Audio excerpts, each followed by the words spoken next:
কাকু, বসে বসে কি করতেছেন? বাগানের ভিতরে আইসে দেখতেছি এখানে আপনি চুপ করে বসে আছেন।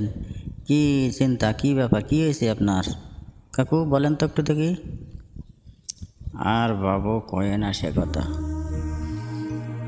দেশে যেভাবে চাঁদাবাজি শুরু হয়েছে, আমার কাছে চাঁদা চাইছে, বলেছে না দিতে পারলে আমারে মেরে ফেলবে।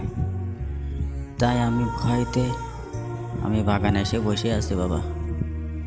আগের বার 2 বার নেছে, আবারও আইসে চাঁদা কাকা।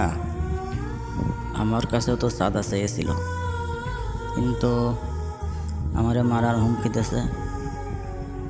তাই আমি বাড়ি ছেড়ে চলে যাচ্ছি। কি করব কাকা, দেশে যে অবস্থা শুরু হয়েছে, তাতে করে দেশে থাকার মতন অবস্থা নেই কাকা। ঠিক আছে বাপু, চলো আমরা এই দেশ ছেড়ে এই দেশে থাকা থেকে আত্মহত্যা করে মারা উচিত। চলেন কাকা, তাই চলেন।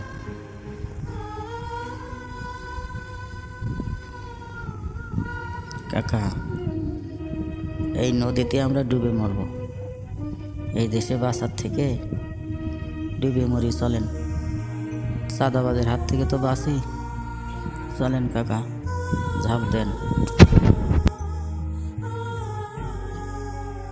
ও বন্ধু সিংহ, বন্ধু সিংহ, তুমি কোথায়? বাংলাদেশে আর থাকা হবে না, এই জঙ্গল ছেড়ে আমাদের পালাতে হবে। চাঁদাবাজি বেড়ে গেছে, 2জন মানুষ আত্মহত্যা করেছে চাঁদার জন্য। আমাদেরও পশু পাখির পরেও এখন চলে আসতে পারে। চলো আমরা বাংলাদেশের জঙ্গল ছেড়ে আমরা চলে যাই। তুমি কেন শুয়ে রইছো? আসলে আমার তো সেইটাই ভাবতেছি। 2টো মানুষ মারা গেছে চাঁদার জন্য, তাই ভাবতেছি কি করি। চল বাদ, আমরা সমস্ত পশু পাখি নিয়ে এই জঙ্গল ছেড়ে আমরা অন্য দেশে চলে যাই। এই দেশের জঙ্গলে আমরা আর থাকবো না। চল চলে যাই, সব পশুকে এক জায়গায় করে চল আমরা এই জঙ্গল থেকে চলে যাই। এই চাঁদাবাজি আর দেখতে চাই না।